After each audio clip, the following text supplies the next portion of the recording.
chapter 2, contents of this meeting is being sent to Just third started party. recording, Mataji. Okay, third party. Okay, so contents of Gita summarized, second chapter. Okay, so just 1 second, let me tell a little bit about the section. So in this chapter, we will see how Arjuna is going to take shelter of Krishna as his spiritual master. So actual relationship of Arjuna with Krishna is a friend, but he will he will want Krishna to act as a spiritual master. And also Krishna is going to defeat the four, and the fifth one we will see. The fifth reason to not fight, Arjuna is going to say, is indecision. And then Krishna is going to actually counteract on his 5 reasons. So Krishna is going to say, if you won't fight, actually, then it is a problem. Those 5 reasons that you are giving to not fight, those will be if you won't fight, then all that will happen. But if you will fight, then you will not incur all those 5 things. Actually, that's what Krishna is going to speak. And we will hear how we are spirit souls, not this body, from different angles of view. So the first 10 verses, 1 to 10, Arjuna's further doubts and surrender to Krishna. So Arjuna is going to give his fifth reason to not fight, and also that he is going to take shelter of Krishna as his spiritual master. So let's read. Someone wants to read the verse number 1. I can read, Mataji. Yes, thank you, Prabhu. Chapter 2, contents of the Gita summarized. Sanjay Uvacha Tam Tatha Kripaya Vishtam Ashru Purna Kulekshanam Vishidantam Idam Vakyam Uvacha Madhusudana. Translation and purport by Srila Prabhupada Ki Jai. Sanjay said, seeing Arjun full of compassion, his mind depressed, his eyes full of tears, Madhusudan, Krishna, spoke the following words. Purport: material compassion, lamentation, and tears are all signs of ignorance of the real self. Compassion for the eternal soul is self-realization. The word Madhusudan is significant in this verse. Lord Krishna killed the demon Madhu, and now Arjun wanted Krishna to kill the demon of misunderstanding that had overtaken him in the discharge of his duty. No one knows where compassion should be applied. Compassion for the dress of a drowning man is senseless. A man fallen in the ocean of nescience cannot be saved simply by rescuing his outward dress, the gross material body. One who does not know this and laments for the outward dress is called a Shudra, or one who laments unnecessarily. Arjun was a Kshatriya, and this conduct was not expected from him. Lord Krishna, however, can dissipate the lamentation of the ignorant man, and for this purpose the Bhagavad Gita was sung by him.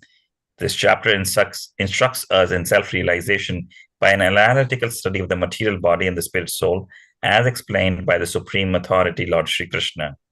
This realization is possible when one works without attachment to fruitive results and is situated in the fixed conception of the real self.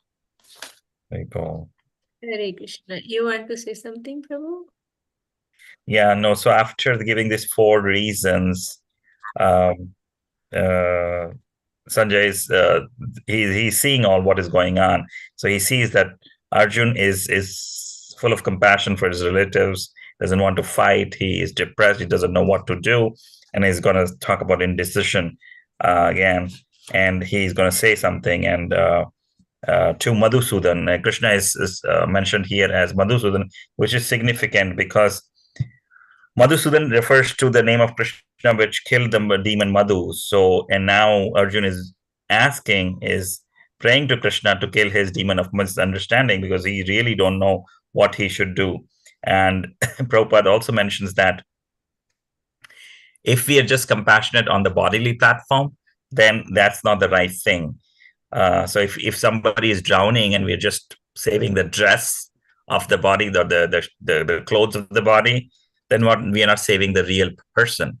We are saving the real person when we get the person along with their dress. So here, and it's gonna mention how again in this chapter, the first instruction would be from Krishna is about we are not the body but the soul. So that's why Prabhupada is giving this example, and then and Prabhupada mentions that one who just laments for the body is a Shudra, and this Arjuna was not a Shudra; he's a Kshatriya, and he knows better. But because he's a pure devotee of the Lord, as we saw in chapter 1, he feels compassion for all his relatives.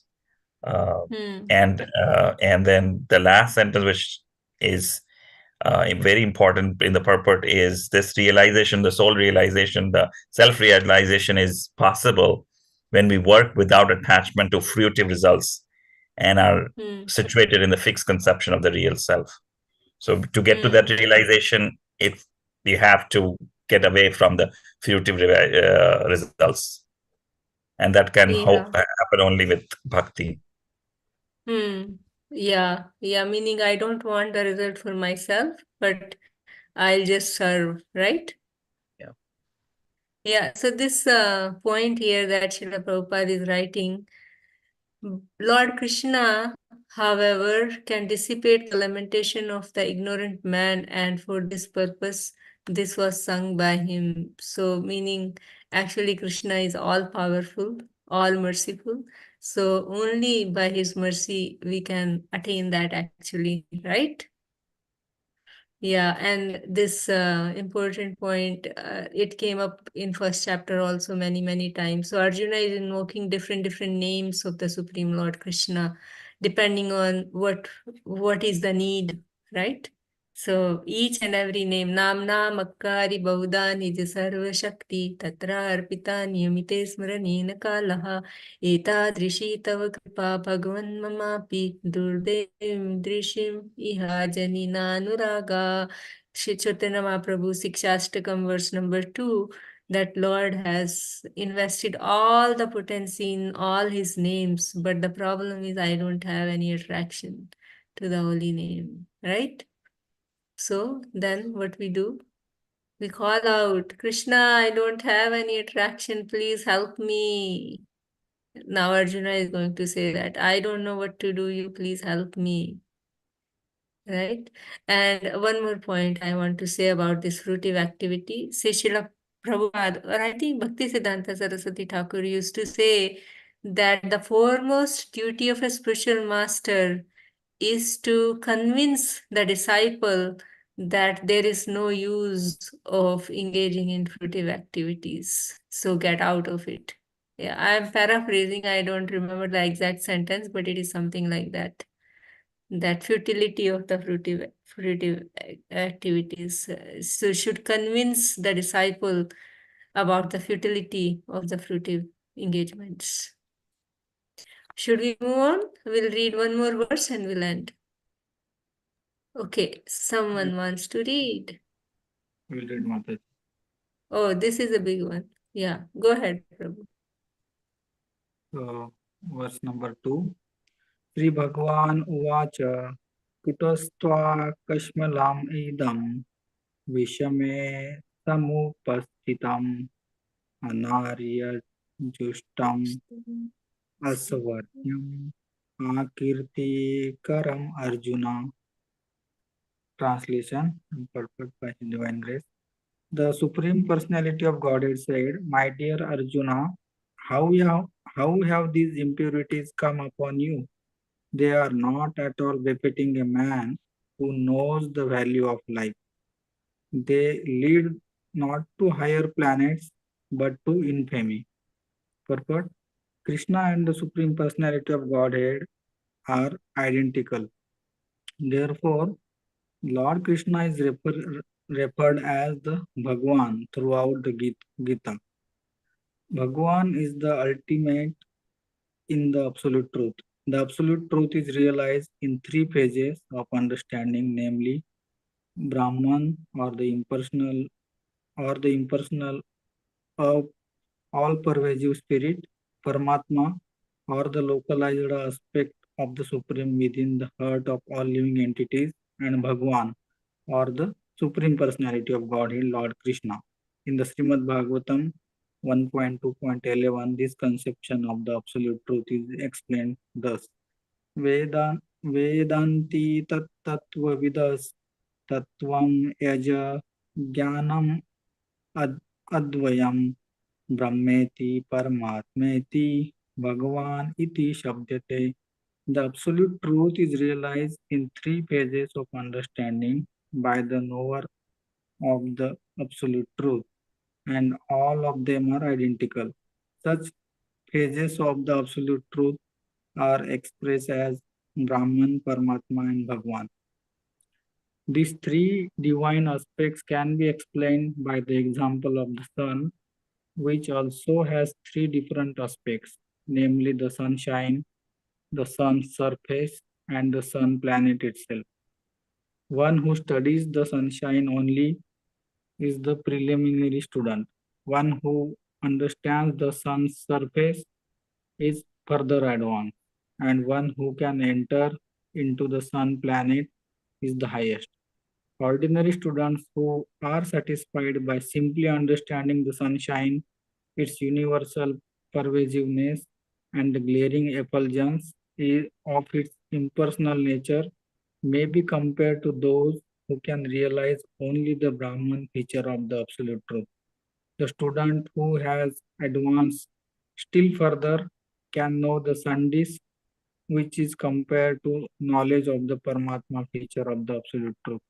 And the student who can enter into the heart of the sun planet is compared to those who realize the personal feature of the absolute truth. Therefore, the bhaktas or the transcendentalists who have realized the Bhagwan feature of the absolute truth are the topmost transcendentalists, although all students who are engaged in the study of the absolute truth are engaged in the same subject matter. The sunshine, the sun disk, and the inner affairs of the sun planet cannot be separated from one another, and yet the students of the three different phases are not in the same category. The Sanskrit word Bhagwan is explained by the great authority uh, Parasara Muni, the father of Vyasdev, the Supreme Personality who possesses all riches, all strength, all fame, all beauty, all knowledge, and all renunciation is called Bhagwan. There are many persons who are very rich, very powerful, very beautiful, very famous, very learned, and very much detached. But no one can claim that he possesses all riches, all strength, etc. entirely. Only Krishna can claim this because he is the Supreme Personality of Godhead. No living entity, including Brahma, Lord Shiva, or Narayana, can possess opulences as fully as Krishna. Therefore, it is concluded in the Brahma Samhita by Lord Brahma himself that Lord Krishna is the Supreme Personality of Godhead. No one is equal to or above him. He is the primeval Lord or Bhagwan known as Govinda, and he is the supreme cause of all causes. Ishvara Parma Krishna Sachidananda Vigraha Anadir Adir Govinda Sarva Karana Karanam. There are many personalities possessing the qualities of Bhagwan, but Krishna is the supreme because none can excel him. He is the supreme person and his body is eternal, full of knowledge and bliss. He is the primeval Lord Govinda and the cause of all causes. In the Bhagavatam also, there is a list of many incarnations of the Supreme Personality of Godhead, but Krishna is described as the original personality of Godhead, from whom many incarnations and personalities of Godhead expand. एते चांसकला पुष्पम एते Kans Pumsa. एते पुंसा कला पुंसा कृष्ण तु भगवान स्वयं इंद्रारी व्याकुलम लोकम प्रदयन्ति युगे युगे. All the list of the incarnations of Godhead submitted herewith are either plenary expansions or parts of the plenary expansions of the Supreme Godhead, but Krishna is the Supreme Personality of Godhead himself. Therefore, Krishna is the original Supreme Personality of Godhead, the absolute truth, the source of both the Supersoul and the impersonal Brahman. In the presence of the Supreme Personality of Godhead, Arjuna's lamentation for his kinsman is certainly up, becoming. And therefore, Krishna expressed uh, his surprise with the word Kuta, where from. Such impurities were never expected from a person belonging to the civilized class of men known as Aryans. The word Aryan is applicable to persons who know the value of life and have a civilization based on spiritual realization. Persons who are led by the material conception of life do not know that the aim of life is realization of the absolute truth, Vishnu or Bhagwan, and they are captivated by the external features of the material world, and therefore they do not know what liberation is. Persons who have no knowledge of liberation from the material bondage are called non-Aryans. Although Arjuna was a Kshatriya, he was deviating from his prescribed duties by declining to fight. This act of cowardice is described as befitting the non-Aryans. Such deviation from duty does not help one in the progress of spiritual life, nor does it even give one the opportunity to become famous in this world. Lord Krishna did not approve of the so-called compassion of Arjuna for his kinsmen. Haribol, long purport. Yeah, you want to say something, Prabhu? Yes, Mataji, actually, so in this verse now Krishna is speaking actually, and as soon as the it is mentioned Sri Bhagavan Vacha, so the Supreme Personality of Godhead said, so Prabhupada is giving a lot of detail about the word Bhagavan itself. So he is explaining here. Actually, there are three features of the absolute truth. I mean, like Brahman, Paramatma, Bhagwan. So by taking the example of the sun, he's describing just like there is sunshine. So it's like a Brahman, and then sun surface is like Paramatma feature. Sun planet is so that is the Bhagwan feature of the Lord.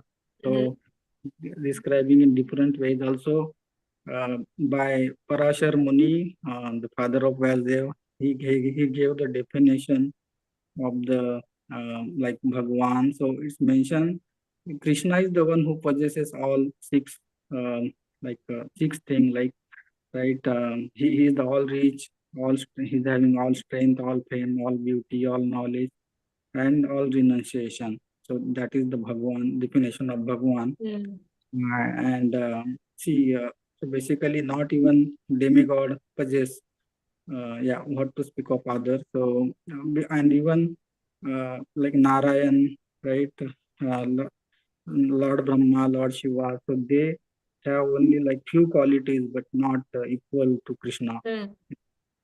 So also in the Brahma Samhita also it's mentioned. So he is the primeval Lord, Govinda. Yeah, the supreme cause of all the causes.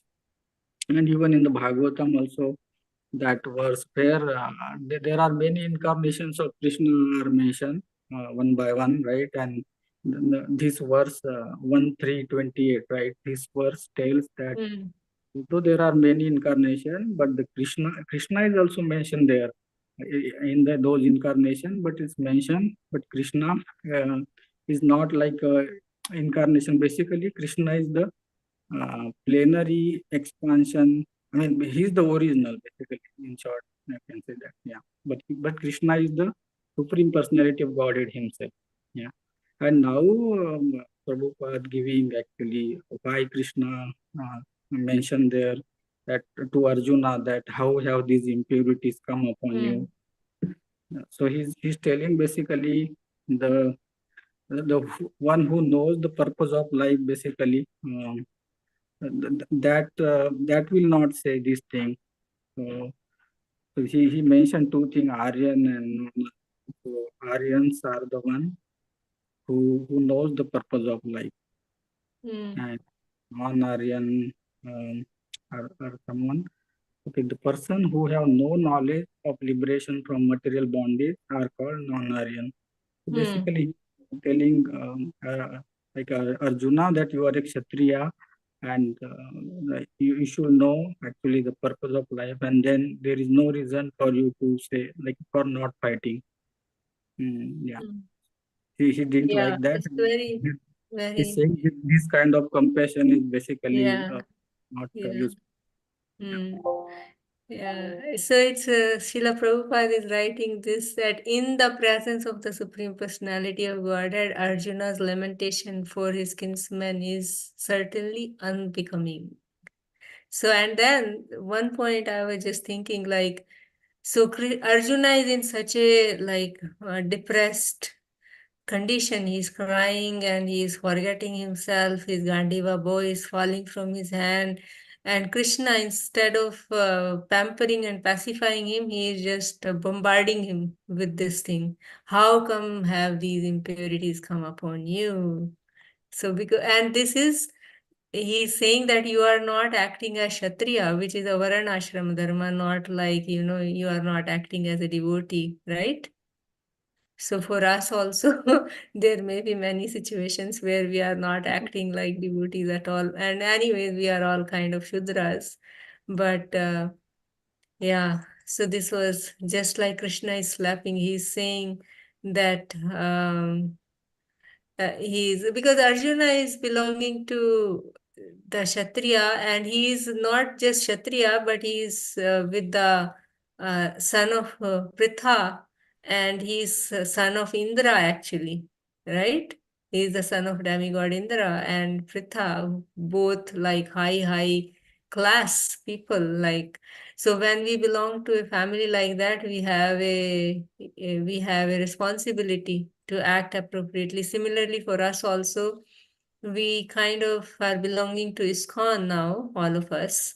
And so we also have certain responsibility to represent our Shiksha Guru Srila Prabhupada, our founder Acharya, in an appropriate way. Because the moment people see that these are Hare Krishnas, there is an expected at least some expected external behavior. If we don't do it, that whole thing goes on the whole institution, not just that I am like, just one tiny person still in a shower getting cleansed, but it just goes on the whole, especially when we are with other people within devotees, it's okay. Like everybody knows we are all in the process of cleansing, but in our outer world, when we go, we are supposed to act appropriately, right? So that's what inheritance becomes some responsibility, actually. Yeah. So I think it's time already 8:44. Somebody wants to say something quickly, and then we can discuss more on this verse tomorrow. And so Gopavrinda Pal Prabhu summarized fully, completely. Okay, anything somebody wants to quickly say? If not, then we can end. No? Nobody? No, I don't think So anything. Thursday is the appearance day of Srila Bhakti Siddhanta. Siddhanta Saraswati Thakur. Thakur. 150th actually. 150th, yeah. So there is opening of the temple also, right? Narsimha being in the Mayapur. Where? In the Mayapur. Oh yeah.